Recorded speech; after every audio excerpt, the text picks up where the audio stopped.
주시옵소서. 성령을 함께 해주시기 원합니다. 하나님의 집으로 충만하도록 주님 인도해 주시기 원하오니 아버지 도와주시고 아버지 인도해 주시옵소서. 우리 모두에게 성령으로 감동하시고 정하여 주시옵소서. 아버지 도와주시옵소서. 거룩하신 하나님 아버지 감사합니다. 우리에게 또 주의 거룩한 나라로 해주셔서 주 앞에 나올 때 믿음으로 소망으로 나오게 도와주시고 주님을 또 찾는 심령으로 예배하는 각 사람들을 하나님이 기억하셔서 조금만 신령과 진정으로 예배하길 원하오니 도우시고 인도하여 주시옵소서. 우리 어떤 상황이 있든 간에 어떤 환경이 있든 간에 참으로 주님을 사랑하는 마음으로 예배하는 각 사람 가운데 하나님의 생명으로 충만하게 도와주시고 성령의 인도하심이 있도록 주님이 함께하여 주시옵소서. 우리 예배 가운데 함께 하시며 감사드리며 살아계신 예수 이름으로 기도합니다. 아멘. 하늘에 계신 우리 아버지여 이름이 거룩히 여김을 받으시오며 나라의 임하옵시며 뜻이 하늘에서 이룬 것 같이 땅에서도 이루어지이다.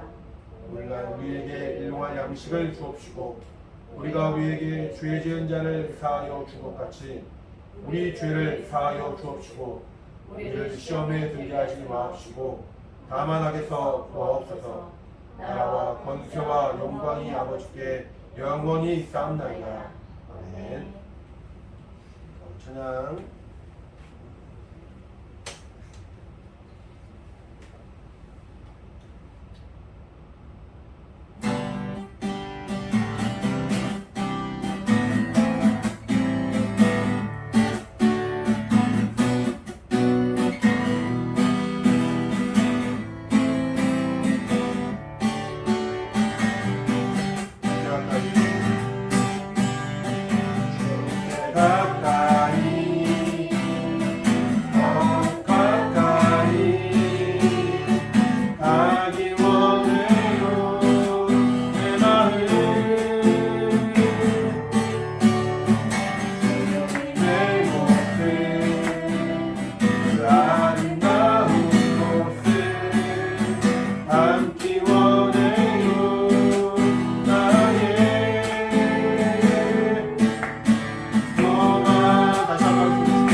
더 가까이 나가는 우리 모두가 되기를 바랍니다.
나의 소망 되신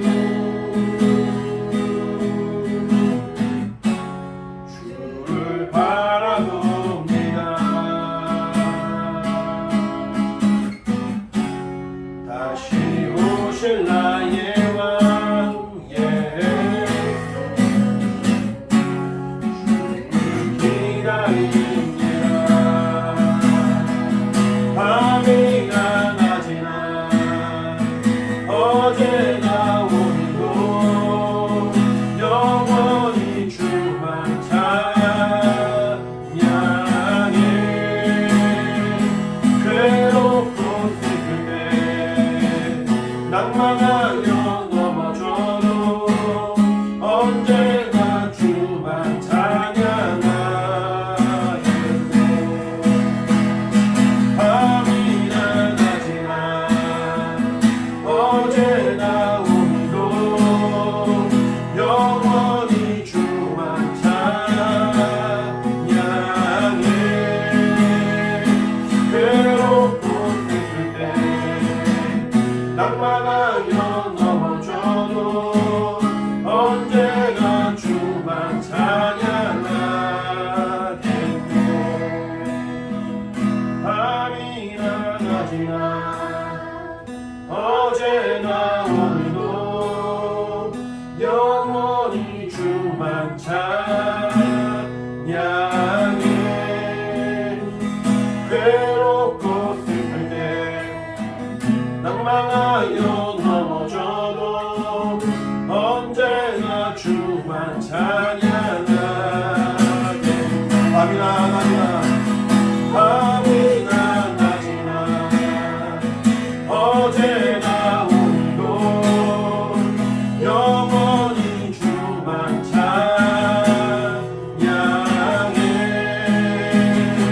괴롭고 슬플 때 낭만하여 넘어져도 언제나 주만 찬양하겠네.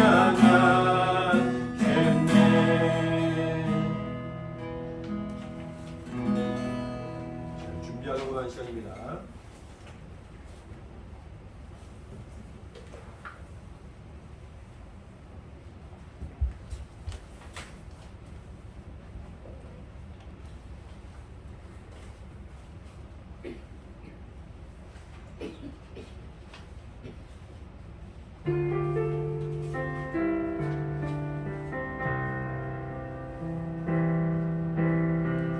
화려하지 않아도 정결하게 사는 삶, 가진 것이 적어도 감사하며 사는 삶, 내게 주신 작은 힘 나눠주며 사는 삶, 이것이 나의 삶의 행복이라고.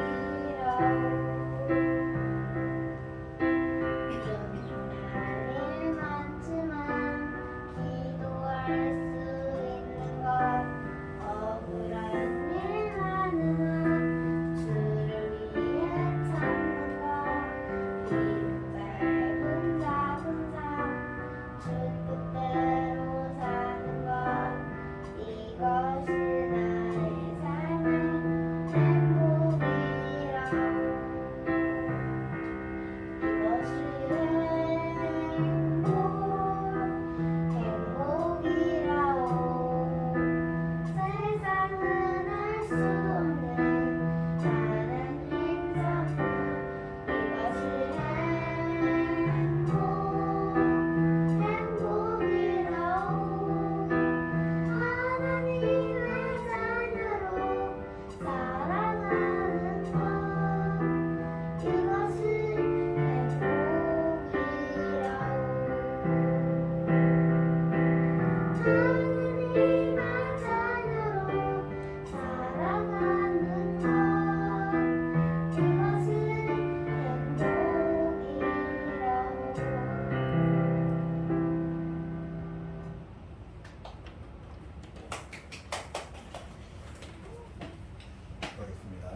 하나님 아버지 감사합니다. 우리에게 믿음을 주시고 소망을 주시고 주님을 사랑하는 마음 주셔서 이렇게 예배할 수 있도록 인도하시면 감사합니다.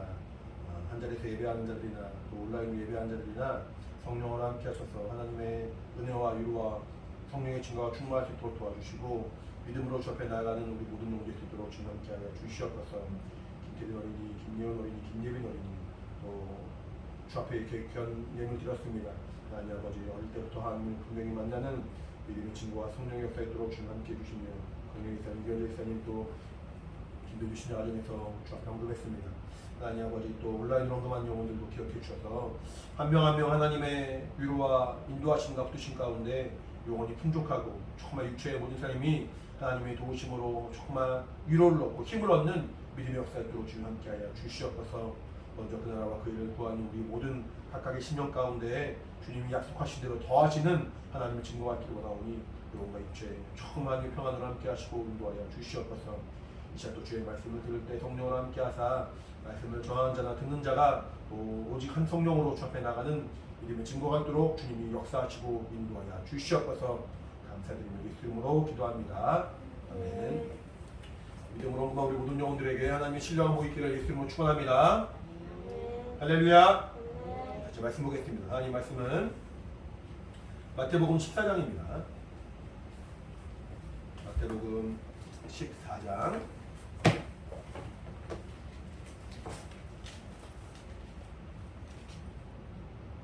24절부터 33절입니다. 25절 아니에요? 25절부터 마태복음 14장 25절부터 33절. 죄송해요. 김대리 말이니. 응? 마태복음 14장 25절로 33절 같이 25절.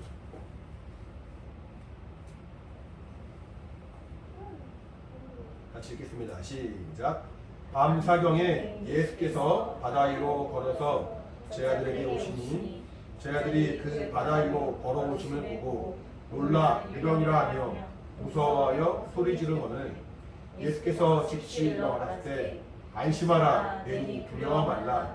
베드로가 대답하여 이르되 주여 만일 주시거든 나를 명하사 우리로 오라 하소서 한데 오라 하시니 베드로가 배에서 내려 물 위로 걸어서 예수께로 가되 바람을 보고 무서워 빠져가는지라. 소리 질러 가로되 주여 나를 구하소서 하니 예수께서 즉시 손을 내밀어 저를 붙잡으시며 가라사대 믿음이 적은 자여 왜 의심하였느냐 하시고 배에 함께 오르매 바람이 그치는지라. 배에 있는 사람들이 예수께 절하며 가로되 진실로 하나님의 아들이로소이다 하니라. 우리 신앙생활은 하나님을 만나는 삶입니다. 그래서 하나님이 어떠한 분인지, 하나님이 나에게 무슨 말씀을 하시는지, 하나님은 우리에게 무슨 어떤 것을 요구하시는지를 우리가 잘 아는 것이 신앙생활의 가장 빠른 방법이고 신앙생활의 가장 핵심이라 할 수 있겠습니다. 하나님을 내가 잘 모르고 하나님을 온전히 알지 못하고 교회에 나오지만 또 예배는 드리지만 기도와 말씀을 하지만 하나님을 내가 잘 알지 못한다면 신앙생활은 제대로 할 수가 없는 거죠. 우리 시험을 볼 때도 내가 지식이 있다고 해서 시험 다 풀 수 있는 것이 아니라 문제가 요구하는 그 문제의 내용을 잘 이해하고 잘 파악할 때 비로소 틀리지 않고 답을 적을 수 있는 것처럼 내가 하나님을 알고 하나님을 온전하게 체험하고 그의 뜻이 무엇인지 이해할 때 비로소 내가 신앙생활을 잘 할 수 있는 거거든요. 하나님은 스스로를 말하기를 우리에게 자신을 소개할 때 처음 말씀하신 것이 나는 스스로인 자라고 말씀하셨죠. 모세가 하나님께 질문을 했고 하나님께 그 답을 요구하였을 때 하나님은 하나님을 향하여 설명할 것이 얼마나 많겠습니까? 우리 스스로도 자신을 소개할 때 여러 가지로 소개할 것이 있죠. 자신의 이름을 말할 수도 있고 자신의 어떤 성향을 말할 수도 있고 자신의 나이를 말할 수도 있고 자신이 살아온 자라온 환경을 말할 수도 있지만 그 짧은 시간에 우리가 한마디로 말한다면은 나의 모든 성향을 잘 표현할 수 있는 것, 나를 그대로 나타낼 수 있는 것, 그 한마디에 아마 자신을 담아서 설명할 겁니다. 마찬가지로 하나님도 하나님에 대하여 설명할 것이 많고 하나님에 대하여 우리가 이해할 것이 많지만 그것을 일일이 말하지 않고 단 한마디로 말씀하시기를 뭐라 말씀하시냐면은 나는 스스로 인자라고 말씀하셨습니다. 그러니까 모세를 통하여 이스라엘 백성들은 하나님을 알 때, 아, 우리가 믿는 하나님은 스스로 계신 분이시구나. 우리가 믿는 하나님은 다른 이방의 모든 신들, 다른 이방의 종교에서 말하는 신들은 스스로 있는 존재가 아니라는 거죠. 사람들이 만들어내고 사람들이 꾸며낸 내용입니다. 사람들이 때로는 우상을 숭배하는 자들에 의해서 그 자신이 믿는 그 신에 대한 형상을 만들기도 하고 그 신의 가르침이라고 말하면서 자신들이 말을 꾸며내기도 합니다. 세상에 많은 종교들이 있습니다.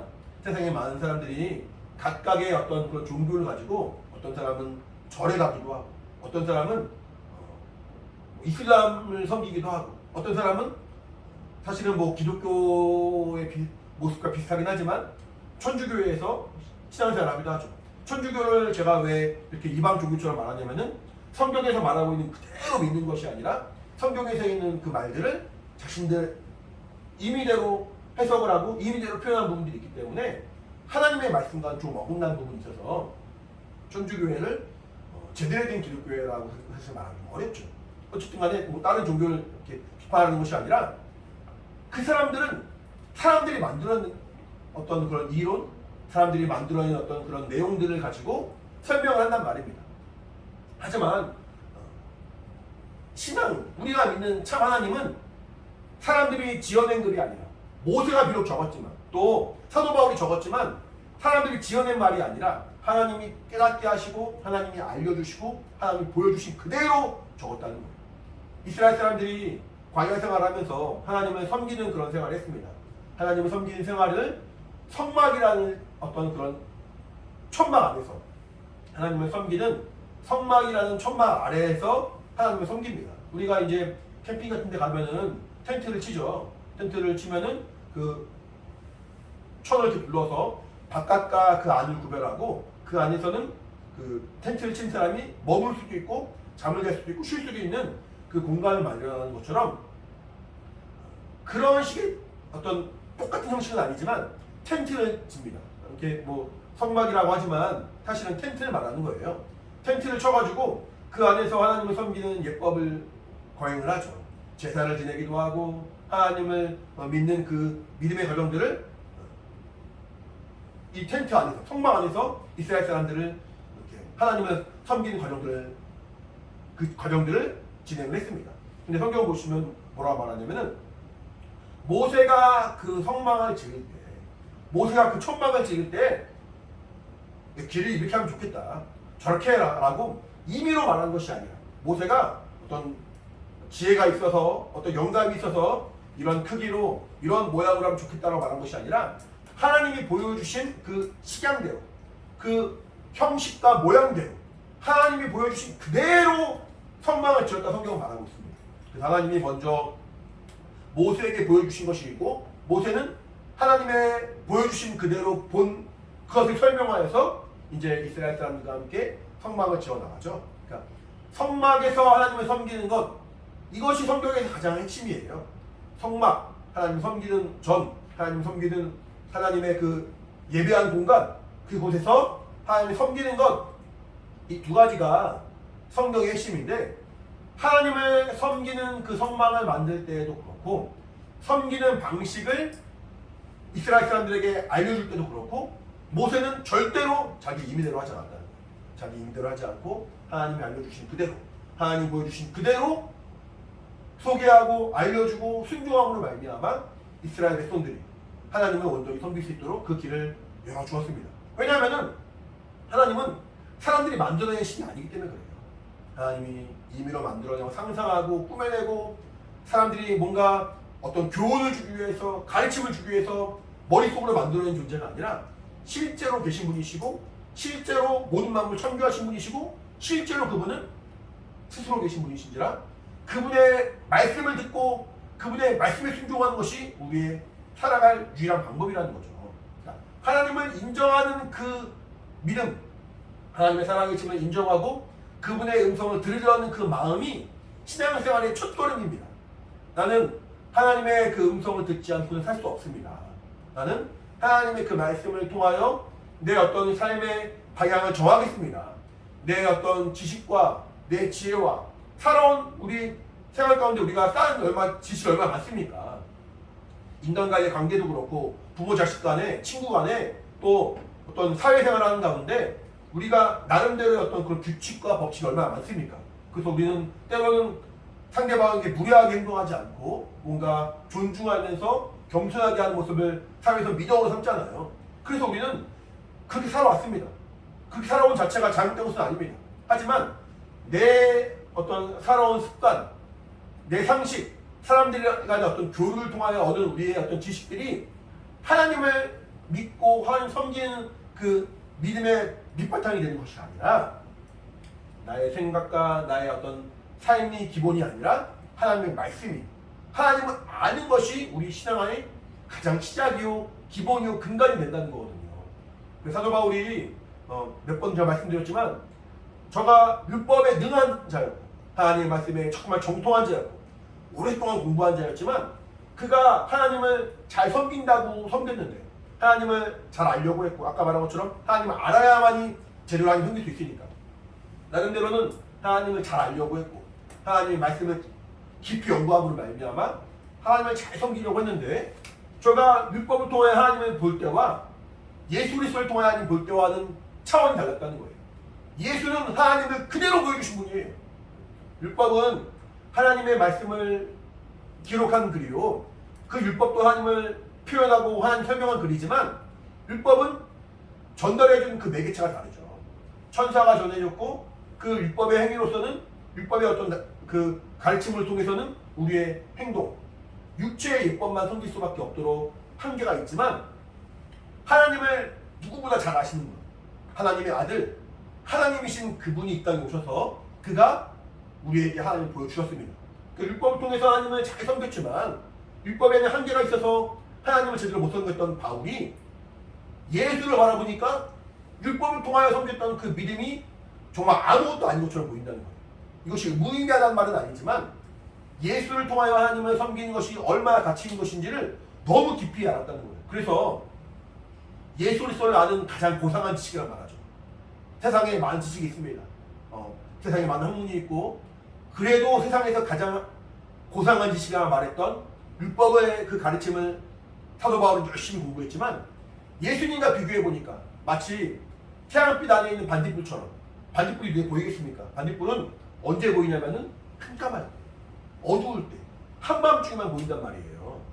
조금만 빛이 있어도 보이지 않단 말이에요. 그냥 벌레만 지나가는 것 같이 이게 반딧불처럼 보이지 않단 말이에요. 근데 마치 그 반딧불과 태양빛이 비교할 수 없을 만큼 태양빛이 환한 것처럼 율법과 예수님을 비교해보니까 사도 바울은 정말 이 지식이 가장 고상한 지식이구나.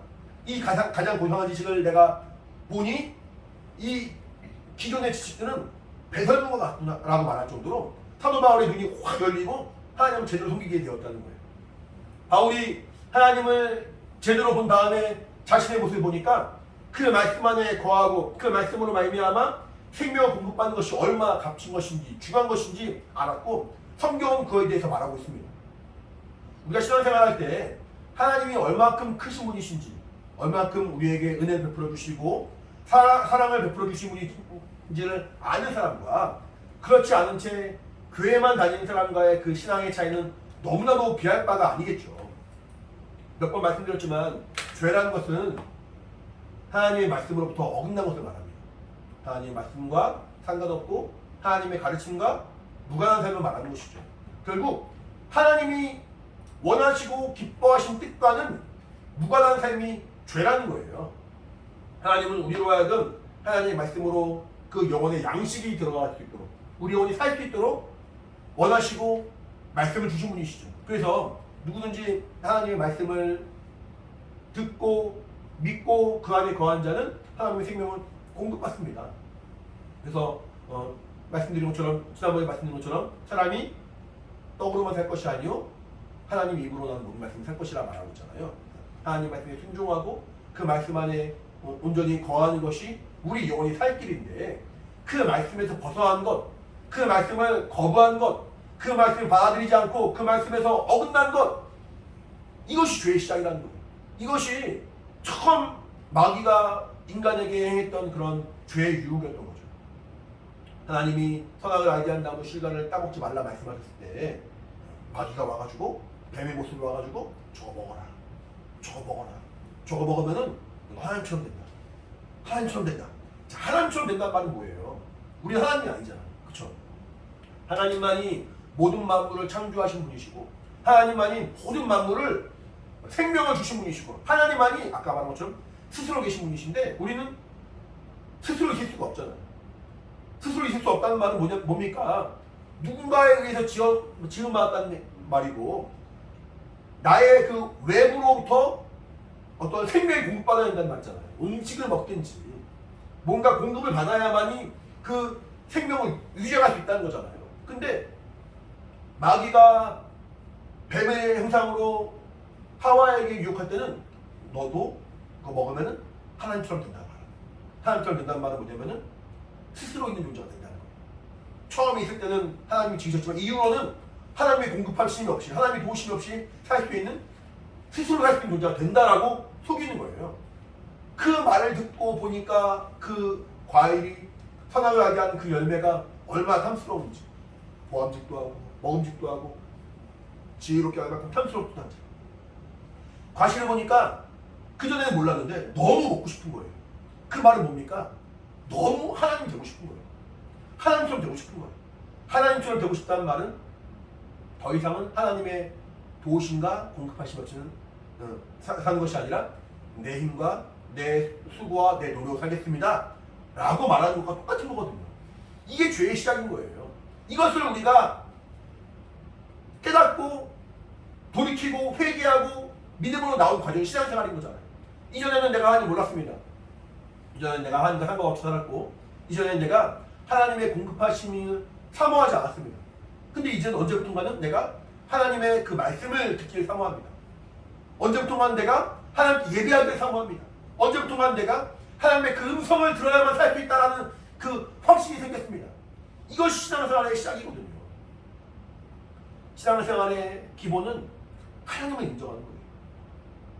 따라해볼까요? 내 영혼아 하나님을 인정하자. 다시 한번 시작. 내 영혼아 하나님을 인정하자. 다시 시작. 내 영혼아 하나님을 인정하자. 눈에 보이지 않습니다. 하나님 눈에 보이지 않고 손을 만질 수도 없고 그분의 음성이 우리 귀에 들려오지도 않습니다.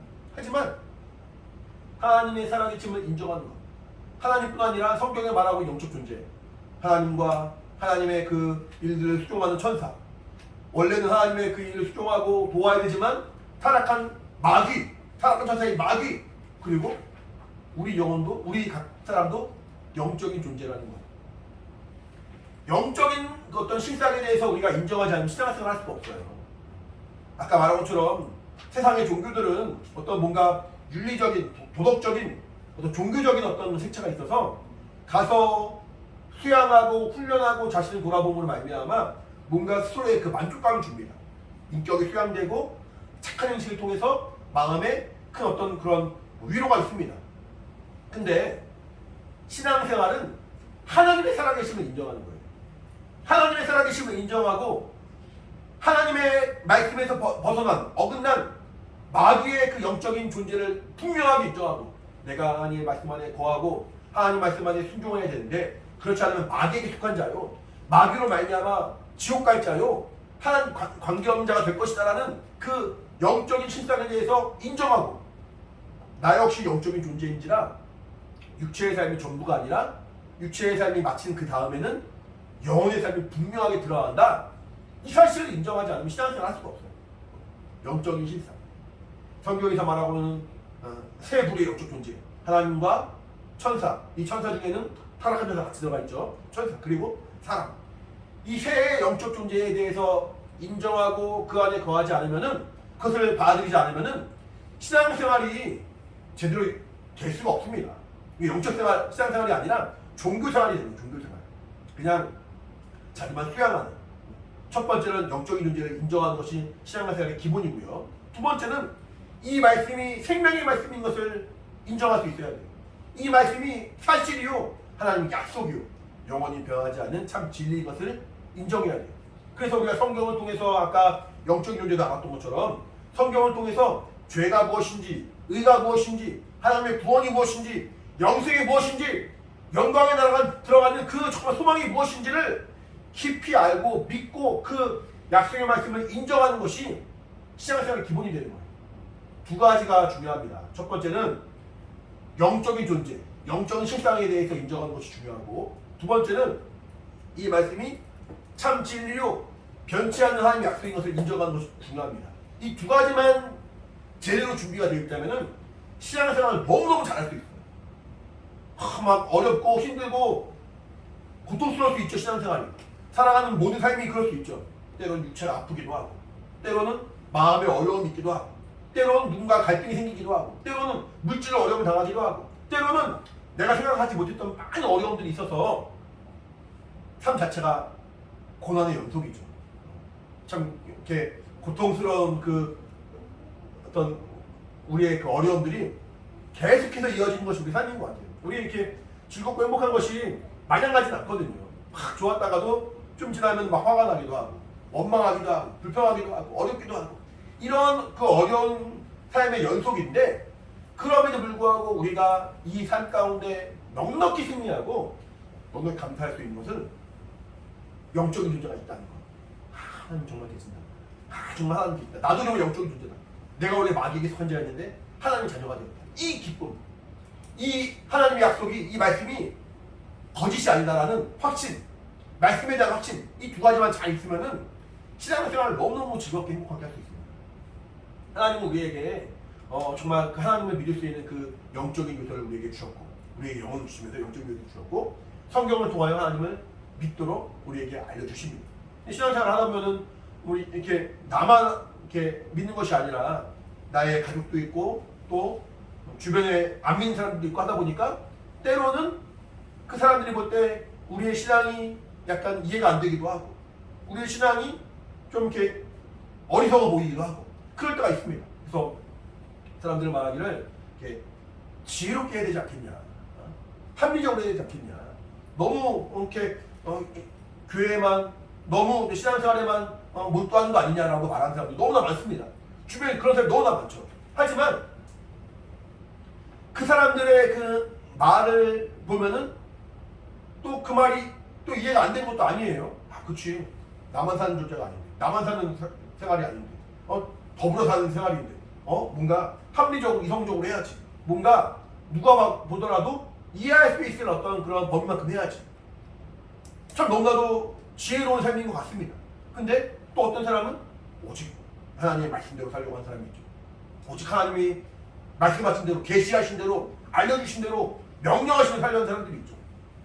그런 사람들이 볼 때는, 주변 사람들이 볼 때는 그런 사람들이 어리석어 보입니다. 답답해 보입니다. 저는 이렇게 신앙생활밖에 모르는 것 같아요. 제가 그 예빈이 엄마가 본인 얘기하는 거 싫어하지만 이렇게 옛날부터 들었던 말이 있대요. 그 선배들이 항상 했던 말이 매사에 진지하냐고. 다 아마 개인적으로 아시는 분들 다 막 공감하실 것 같아요. 매사에 진지하냐고. 이렇게 기도, 말씀, 전도, 매사에 영적인 것만 생각하고 이렇게 매사에 진지한 얘기만 하냐고. 저는 또 그렇지가 않아요. 저도 이렇게 막 이렇게 농담도 잘하고 장난치는 거 좋아하고 그런 사람이에요. 근데 장난치는 것도 좋고 농담하는 것도 좋고 재밌게 하는 것도 좋고 다 좋지만, 정말 하나님의 말씀을 분명하게 믿고 영적인 세계를 분명하게 아는 사람은 사실 진지할 수밖에 없어요. 신앙생활에 있어서 그냥 헛되게 할 수가 없어요. 가볍게 할 수가 없어요. 사람들은 야, 너는 왜 이렇게 매사에 항상 신앙생활에 관련된 얘기만 하냐, 너는 왜 매사에 이런 얘기만 하냐, 너는 왜 매사에 사람들이 볼 때는 좀 어리석어 보이는데, 답답해 보이는데 그런 얘기만 하냐. 때로는 그런 얘기가 들을 때 우리 안에 어떤 모욕이 되기도 하고, 자괴감에 빠지기도 하고, 답답하기도 하고, 나도 이게 맞나? 뭔가 좀 이렇게 어떤 누가 보더라도 용인할 수 있을 범위만큼 해야 되는 것이 아닌가? 라고 고민할 때가 있죠. 근데 하지만 성경을 내가 정말 분명하게 믿는다면은, 성경을 내가 정말 분명하게 인정한다면은 사실 우리는 타협할 수 없는 게 사실입니다. 진리의 말씀 변함이 없고 영원히 정말 하나님의 자존심을 내세우면서 약속하신 그 약속의 말씀을 믿고 신뢰하는 사람은 사실은 영적인 세계를 안 이후로부터 하나님 만난 이후로부터는 타협할 수 없는 것이 우리의 신앙입니다. 그래서 우리가 주 앞에 나와 예배하는 것이고 그래서 우리가 주 앞에 나와서 영적 생활을 하는 거거든요. 사람들은 이렇게 제가 이제 뭐 군대에 있을 때도 그랬지만 지금은 더한 것 같아요. 이렇게 군대 가면은 이제 각각 종교 생활을 하라고 그래요. 그래서 지금은 어떤 분위기인지 모르겠지만 이렇게 세 가지 종교 생활을 할 수 있도록 이제 권면을 합니다. 첫 번째는 기독교, 교회를 가라고 하고, 두 번째는 불교를 가라고 하고, 세 번째는 천주교를 가라고 해요. 그래서 이제 그 세 가지 중에 꼭 하나를 택해라라고 군대에서 이렇게 막 권유를 해주는 거예요. 전도는 아니고 권유를 해주는 거예요. 왜냐면은 이렇게 뭔가 종교 생활을 하면은 마음의 위로와 평안이 있으니까 군 생활을 하는 동안에 잘 이겨낼 수 있다는 그런 판단 때문에 그런 문화가 조성이 되어 있어요. 그러니까 할 수 있도록 권면해주고 내가 주일날 교회 가겠습니다라고 말하면은 막지 않습니다. 그래서 이제 얼마든지 교회 갈 수 있는 환경들이 열려 있어요. 근데 이제 기독교회랑 불교, 천주교회 세 가지 보면은 불교와 천주교는 되게 친한데 기독교는 조금 약간 소외돼 있어요. 그래서 이제 보면은 크리스마스 때 법당에서 이렇게 천주교회 선물도 주고 막 그래요. 축하한다고. 네? 절인데 불교에서 천주교회 사람들에게 축하한다고 이렇게 크리스마스를 맞춰 축하합니다. 아기 예수의 나심을 축하합니다라고 선물을 보내요. 그러면은 그 다음 년도 이제 석가탄신일 날 부처님 오신 날 되면은 천주교회에서 또 이제 법당에 선물을 보내요. 부처님 오신 날 축하합니다 선물을 보내요. 근데 교회는 양쪽에 다 소외돼 있어요. 기독교회는 흔히 말하는 개신교회는 양쪽에서 다 이렇게 환영받지 못하고 이렇게 어울리지 않아요. 그러면 사람들이 볼 때는 역시 기독교회는 자기네 말고 다른 사람 인정하지 않는다 말하고, 이제 불교라든가 천주교라든가 다른 종교들은 서로 우리 함께 갑시다, 함께 성한 일 합시다, 좋은 마음 가십시다 이렇게 말하기 때문에 사람들이 볼 때는 좀 더 현명해 보이고 좀 더 포용적으로 보이고 좀 더 세상에 이로운 어떤 그런 종교생활처럼 보이지만 성경을 제대로 알고 성경을 제대로 믿는 사람은 그럴 수가 없는 거예요. 성경에서 어긋났거든요. 하나님의 말씀만이 참 진리고 하나님 말씀만이 우리 영을 살릴 수 있는 유일한 약속인데, 예수만이 우리 영을 살릴 수 있는 유일한 길인데 예수가 빠져있어요. 예수가 있다고 하지만 다른 종교의 그 가르침도 그대로 수용해요. 이것은 하나님의 말씀과는 어긋난 거거든요. 이런 종교생활은 우리 영을 살릴 수가 없단 말이에요. 분명하게. 신앙생활을 잘 할 수 있는 가장 핵심이 두 가지라고 했죠. 제가 첫 번째는 영적 존재를 영적 생활을 인정하는 것. 두 번째는 하나님의 말씀을 그대로 믿고 인정하는 것. 이 두 가지가 신앙생활의 핵심이란 말이에요. 근데 이것에 벗어난 것들은 진리에서 어긋난 것이고, 이것은 참 신앙생활이 아닌 것이고 종교생활에 불과하기 때문에 우리 영을 살릴 수가 없다는 거죠. 하나님이 모든 만물을 창조하시고 모든 만물을 지으신 분이신 것을 우리가 인정하는 그 믿음이 필요합니다. 근데 오늘 본 말씀 보니까 하나님 모든 만물을 지으셨단 말이죠. 어쨌든 하나님이 모든 만물을 지으셨고 모든 만물을 주관하시고 모든 만물을 창조하신 분이시고, 그 말은 하나님이 모든 만물의 법칙을 정하신 것이 되는 거죠. 우리 이제 이렇게 물건이 이렇게 있으면은 제가 손을 놓으면 어떻게 돼요? 떨어지잖아요. 이렇게 떨어지고 던지면 날아가고 이러한 모든 법칙들이 하나님이 정하신 거라는 거예요. 우주에 가면은 물건 놔도 떨어지지 않죠. 그냥 공중에 매달려 있죠. 중력이 약하니까. 이런 중력과 이런 모든 물질의 어떤 흐름들은 하나님이 정하시고 모든 만물의 이치는 하나님이 정하신 이치대로 흘러간단 말이죠. 근데 사람이 물 위에 걸어간 것이 가능합니까? 불가능해요. 물의 밀도가 1이고 사람의 밀도가 1 넘어가기 때문에 물 위에 사람의 밀도가 물에 뜰 수 있어요. 물이 뜰 수 있지만 걸어갈 수는 없죠. 그러니까 어쨌든 그 모든 법칙과 모든 그런 과학의 원리가 하나님이 정하신 건데 성경 보니까 예수님이 그 무리를 걸어가십니다. 스스로 정하신 그 이치와 정하시는 그 법칙을 초월하여서 움직이십니다. 예수님이니까. 하나님도 그럴 수 있죠. 하나님이 만물을 지으신 분이시고 하나님이 만물을 주관하신 분이시고 하나님 그럴 수 있죠. 근데 심지어 오늘 베드로가 예수님께 말합니다. 주여 많이 주시거든 난 오라소서. 그러니까 예수님 뭐라고 말씀하세요? 뭐라고? 무리로 오라는 거예요. 무리로 내려오라는 거예요. 그 배가 이렇게 있으면은 배에 그 우리가 사람이 앉는 데가 있고 배 난간이 있잖아요. 난간이 있고 그리고 이제 물이 있으니까 물과 그 난간의 높이만 해도 꽤 되겠죠.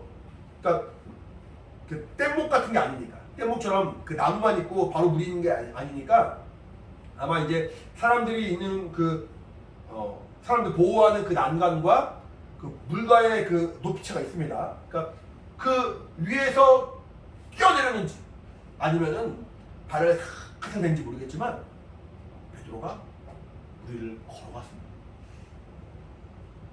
베드로가 무리를 걸어서 주님께 걸어갔습니다. 여러분 이게 믿어져요?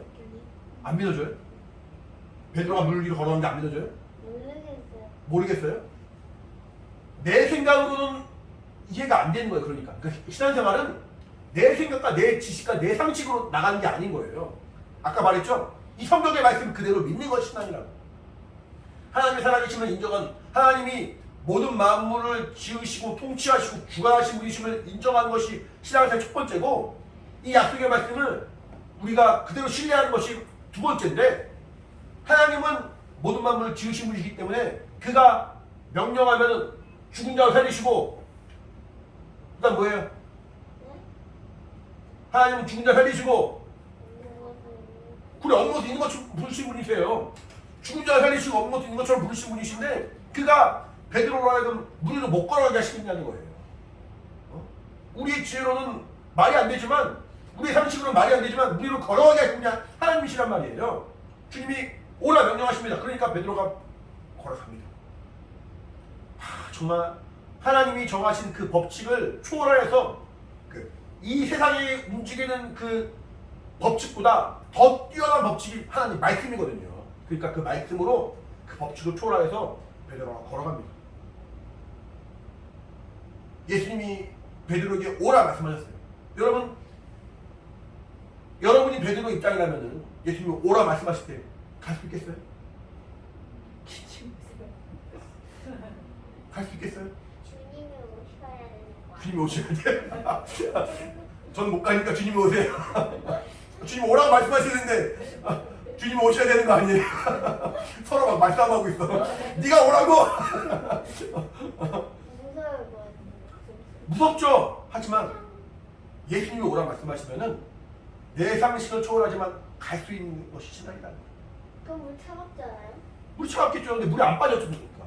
물이 걸어야지 물이 차가운 게 나한테 어떤 느껴지지가 않지. 그럼 다 죽는 물이 안 좋죠. 물이 걸어가는데. 근데 물 위를 걸어갔던 베드로가 어쨌든 주님의 말씀에 순종해서 걸어갔습니다. 그 자기 임의대로 걸어가도 될 것 같은데 그게 아니라 오라 말씀하시니까 그래! 말씀을 이제 걸어갔습니다. 걸어가고 있는데 파도가 쳤어요. 바람이 불고 파도가 치니까 어때? 겁이 나요. 무서워요. 그러니까 빠지죠. 예수님이 뭐라 말씀하시냐면은 31절에 믿음이 적은 자여 왜 의심하느냐. 믿음이 없지 않다는 거. 믿음이 있는데 믿음이 적다는 거예요. 믿음이 적은 자여 왜 의심하느냐. 의심하지 않으면은 네가 여전히 무리에 있을 텐데. 의심하지 않으면 네가 여전히 무리를 걸어갈 텐데. 오라 말씀하신 주님이 책임지지 않겠습니까? 오라. 무리로 오라 말씀하신 주님이 베드로의 그 영혼을 베드로의 그가 물에 빠진 것을 지켜보고 계시겠냐는 거예요. 무리로 걸어갈 수 없는데 오라 말씀하시겠어요? 무리로 갈 수 있으니까 오라 말씀하시는 거예요. 오라. 실제로 베드로는 걸었습니다. 근데 실제로 걸었음에도 불구하고 실제로 체험했음에도 불구하고 의심이 들어요. 하나님의 말씀을 그대로 인정하지 못해요. 예수님을 하나님으로 그대로 인정하지 못해요. 두려움이 있어. 그러니까 신앙생활이 무너지기 시작해. 의심이 들어가니까 하나님의 살아계심을 의심하고 말씀을 의심하니까 무너지기 시작해. 아까 말했죠. 하나님의 살아계심을 인정하는 것, 영적 인격을 인정하는 것, 말씀을 의지하고 말씀을 인정하는 것, 이것이 신앙생활의 핵심이라는 거예요. 이 믿음인 자는 그 무리를 주님이 오라 말씀할 때 걸어갈 수가 있습니다. 근데 그러면 저는 믿음이 없으니까 저는 가능성이 없네요. 저는 이렇게 믿음이 없으니까 저는 주님을 기쁘시게 할 수 없으니까 저는 아무것도 아니네요. 그게 아니라 빠지는 자를 보면서 믿음이 적은 자를 왜 의심하느냐 말씀하시면서 그가 손을 내밀어 잡아주신다는 거예요. 손을 내밀어 잡아주시면서 끌어내리신다는 거예요. 물에 빠져 죽도록 내버려 두신 것이 아니라 끝까지 책임져 주시고 인도하신 분이라는 거예요. 그러니까 우리에게 말씀하시는 하나님은 모든 만물을 초월하여 계신 분이세요. 모든 만물 위에 정말 주관하시고 역사하시는 살아계신 하나님이세요. 그가 말씀하십니다. 그가 말씀하시면서 그 말씀과 우리의 삶이 어긋나 있을 때, 벗어나 있을 때 모른 척 하신 것이 아니라 우리를 이끌어 주신 분이시고, 우리를 붙들어 주신 분이시고, 우리를 돌보아 주신 분이시고, 우리를 지켜 주신 분이라는 거예요. 그러니까 내가 내 상식과 내 지혜대로, 내 어떤 살아온 어떤 상식대로, 내 살아온 방식대로 하나님을 살아가려 하면은, 하나님 믿으려 하려면 내가 신앙생활 제대로 할 수도 없지만, 이것을 내가 두고하고 내가 살아계신 하나님을 인정하고 그 안에 거하는 마음으로 믿음을 살기 원합니다. 말씀을 의지하여 말씀을 순종하기 원합니다. 하나님을 인정함으로 성령에 순종하기 원합니다. 그 마음으로 나갈 때는 하나님이 우리로 오라 말씀하실 뿐 아니라 우리로 걸어갈 수 있도록 역사해 주시고, 빠져갈 때는 손을 잡아주시고 도와주시고, 때론 책망하시면서, 때론 위로해 주시면서, 때론 위로해 기도하시면서 우리를 이끌어 주신 분이 우리 주 예수 그리스도시고, 우리 안에 역사하신 분이 성령이시라는 거예요. 신앙생활 잘하기 원하죠. 우리가 하나님이 기뻐하신 자가 되기 원하죠. 하나님이 정말 원하시는 사람이 되기 원하죠. 내가 세상과 하나님을 섬기는 것을 동시에 섬길 수 없다는 거예요. 세상과 하나님을 동시에 우리가 믿을 수 없다는 거예요. 세상도 사랑하고 하나님 동시에 있을 수가 없다는 거예요. 왜냐하면 하나님을 사랑하면 사랑할수록 세상의 것이 얼마나 나에게 무익한지 내가 알아지기 때문에 그렇게 안 되더라는 거예요. 그러면은 어떻게 하면 신앙생활 잘할 수 있습니까? 어떻게 하면 정말 하나님이 기뻐하시나 될 수 있습니까? 성령이 이끄시는 그런 사람이 되어야 되는데, 그래서 이 말씀을 끊임없이 듣고, 끊임없이 보고, 끊임없이 주의 말씀을 살려 몸부림친 자만이 하나님의 그 말씀 안에 거한 자가 돼요. 근데 설교도 결국 같이 설교하는 사람이 때로는 큰 부담이 있을 때가 있어요. 어떤 말씀 전하는 그 자체가 부담이 되기도 하지만 그런 내용이 아니라 말씀을 성경대로 전하고 성경대로 증거할 때 마음에 상처가 있고, 마음에 상함이 있고, 뭔가 마음에 서운함이 있고, 나한테 뭔가 이렇게 나쁘게 말하나? 어떤 그런 오해가 생길까봐 조심할 때가 있어요. 예를 들어 헌금을 말할 때도 하나님을 사랑하고 하나님을 의지하는 그 믿음의 분량만큼 우리가 믿음의 헌금을 하지 않습니까? 때로는 그래서 목사가 헌금을 말할 수도 있고 강조할 수도 있지만, 믿음의 눈으로 바라보지 못한다면은 돈 달라는 얘기다 라고 오해할 수가 있는 것처럼, 하나님의 말씀에 대해서 전하고 하나님을 섬기는 것에 대해 증거하고 신앙생활에 말할 때 믿음의 눈으로 바라보지 못하고 이 말씀을 의지하는 마음으로 듣지 못하고 하나님을 의지하는 마음으로 듣지 못하면은 왜곡된 마음이 생겨서 나를 향해서 하는 말인가 보다 라고 듣기도 하고, 뭔가 나를 이렇게 뭔가 정죄하나 보다 생각하기도 하고, 역시 신앙생활은 어려운 거야, 이렇게 힘들어 라고 오해하기도 하고, 그럴 수 있다는 거죠. 그래서 말씀을 전할 때마다 항상 고민이 됩니다. 어디까지 말해야 되나? 어떤 부분을 말해야 되나? 어떻게 설명해야 되나? 그건 고민이 됩니다. 하지만 결국에는 제가 이렇게 말씀을 전하고 증거할 수밖에 없는 것은 이 설교를 통하여, 또 하나님의 말씀을 통하여 세상을 향한 그 생각들을 끊어버리고 하나님께로 마음을 향하고, 정말 길이요 진리요 생명이신 예수께로 마음을 향하고, 오직 변하지 않는, 오직 나를 사랑하신 하나님의 그 생명의 말씀을 알도록 정말 그 말씀을 기억나게 하려고 말씀을 전하는 사람이기 때문에 사실은 그 마음의 부담이 있어도 말씀을 전해야 되죠. 그럼 우리가 신앙생활 잘하는 방법은 뭡니까? 성경을 열심히 보고 정말 내 영을 살리는 생명의 말씀을 듣고 그 말씀에 정말 내가 귀를 기울이고, 그러므로 세상의 그 유혹과 또 사람들은 볼 때 지혜롭다 말하고 합리적이라 말하고 이성적이라 말하는 그런 육신의 생각들을 끊어버리고 성령이 주신 생각대로 정말 내가 귀를 기울여야 한다는 거죠. 그렇게 하려면은 사실은 영감이 있어야 돼요. 영감이. 그냥 들어서는 이렇게 듣기만 해서는 깨달아지지가 않아요. 듣기만 해서는 또 교회에서 또 고이탄다는 얘기 뻔한 얘기 하나보다 하라고 생각이 들 수밖에 없어요. 근데 영감인 자는 그렇지, 이것이 맞는 말이지, 이것이 참 진리지, 이것이 내 오늘 살릴 말씀이지 라고 안다는 거예요. 영감이 있으려면 어떻게 합니까? 기도해야죠. 그래서 기도와 말씀이 중요한 거예요. 하나님, 내게 영감을 주세요. 기도라는 것은 하나님 이거 해주세요, 저거 해주세요, 저 물질이 어려워요, 환경이 어려워요, 그것도 기도지만 기도의 가장 중요한 것은 내가 하나님과 소통하는 거예요. 내 속사정이 하나님께 알려지고 하나님의 속사정을 내가 알아지는 것, 이 기도가 정말 하나님의 소통이에요. 기도하면서 영감이 있으니까 그렇지, 이 말씀이 그냥 목사니까 하는 말이 아니라 예수 믿는 사람이니까 당연히 하는 말이 아니라 진리니까 내가 받아야 되는구나, 붙들어야 되는구나라고 내가 안다는 거죠. 이 영감이 필요한 거예요. 그러니까 기도할 말씀이 너무너무 중요하다는 거죠. 우리 정말 살아가는 동안에 신앙생활 잘하기 원합니까? 잘하기 원하세요? 대답을 왜 안 하니? 캐리나, 신앙생활 잘하기 원하니? 하나님이 보실 때 기뻐하시는 사람이 돼야 되고 하나님을 정말 잘 섬기는 사람이 돼야 되는데, 이거는 옆에 누가 막 가르친다고 해서 되는 게 아니에요. 부모가 가르친다고 해서 목사가 가르친다고 되는 게 아니에요. 정말 내 안에 믿음이 생겨야 돼요. 정말 내 안에 큰 힘이 생겨야 돼요. 그러려면은 영감이 있어야 되고 말씀을 붙들 수 있는 믿음이 있어야 되고, 그러려면 성령이 내 안에 역사하셔야 됩니다. 우리 사랑하는 정말 이렇게 예수학교에 보는 영혼들이 주의 말씀을 들을 수 있는 그 영감이 필요해요. 그래서 주님이 오라 말씀하실 때 나에게 말씀하시는구나, 물이라고 내가 걸어가야지 라고 믿음으로 순종한 자가 돼야 되고, 어떤 파도와 바람과 폭풍과 여러 가지 환란이 몰아칠 때 믿음이 적어서 물에 빠진 자가 되는 것이 아니라 더 주님을 의지한 자가 되어서 담대하게 주 앞에 나간 자가 돼요. 혹 내가 넘어진다 할지라도 주의 손을 붙잡은 자가 되어서 그 위경에서 우리를 건져내 주시는 하나님의 그 위로를 경험할 수 있는 여러분들이 바랍니다.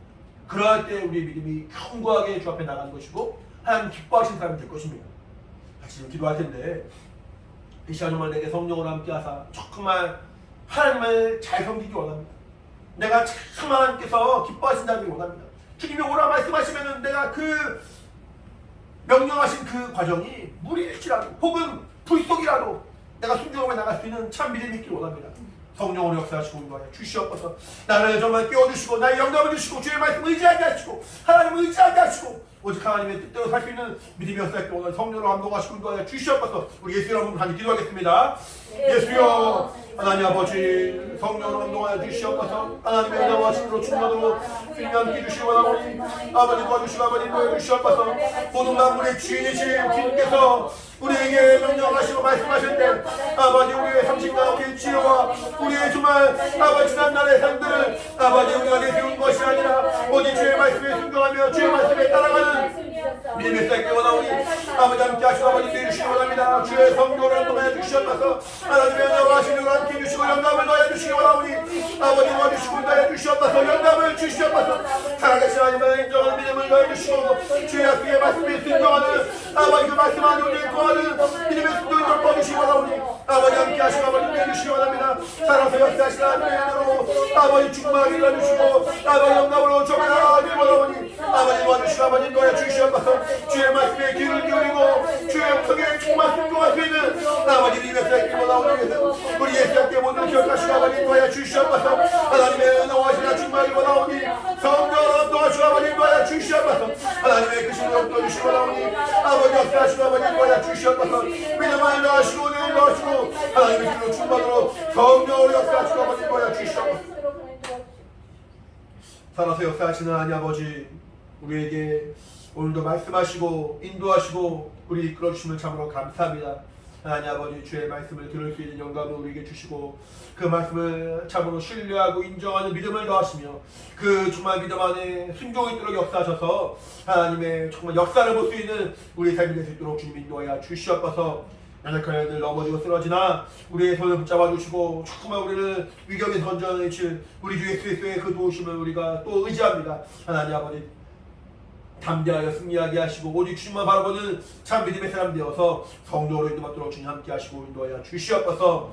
이 시간 또 주의 약속의 말씀을 따라 믿음으로 순종하여 또 성찬에 정말 아버지 또 동참합니다. 주의 정말 살과 피를 기념함으로 주님께서 우리를 위하여 피 흘려 죽으신 그 은혜를 정말 기억하고 감사하며 믿음으로 나가는 시간에 성령으로 충만하도록 주님께서 함께 하시고 인도하여 주시옵소서. 우리 오직 주의 말씀에 순종하는 믿음의 역사에 있도록 주님 함께 하여 주시옵소서. 감사하며 예수 이름으로 기도합니다.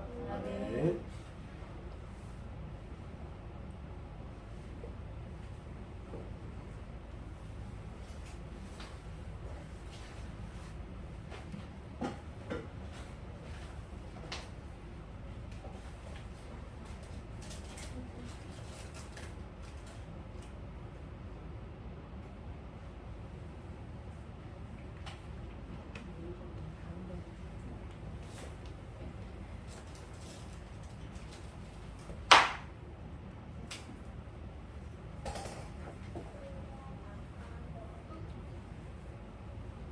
맛있겠다.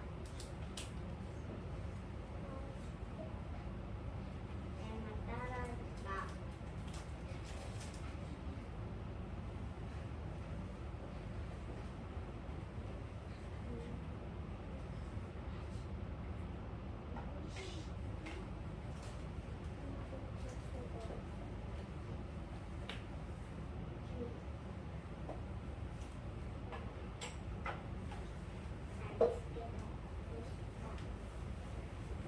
하겠습니다.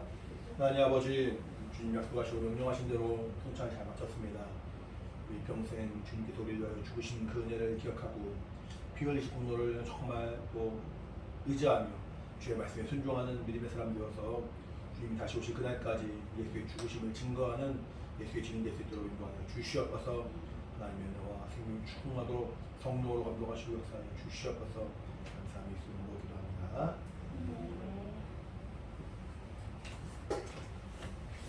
전하고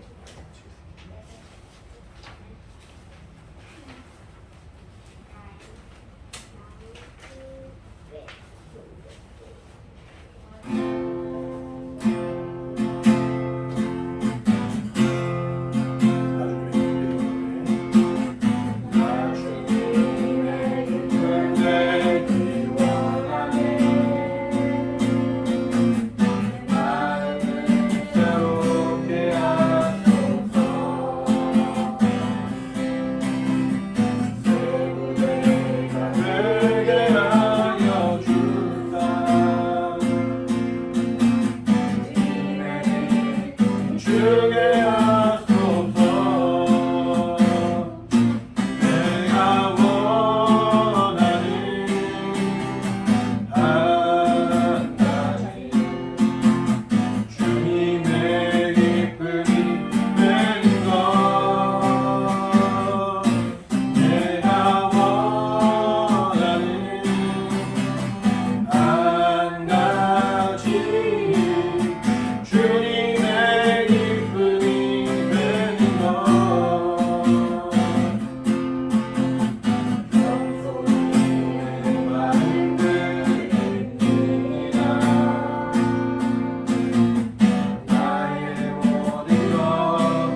예수님의 기쁨이 되기를 간절히 소망하는 여러분들이 간절히 바랍니다. 아멘. 마치겠습니다. 이제는 우리 주 예수 그리스도의 은혜와 하나님 아버지 크신 사랑과 성령의 감동하신 역사하심이 함께 예배한 우리 사랑하는 예수학교의 모든 영혼들 가까이 신령과 가정과 환경 가운데 이제부터 영원히 함께 있을지어다. 아멘. 우리 예배 마치신 하나님께 감사의 박수 마치겠습니다. 감사합니다.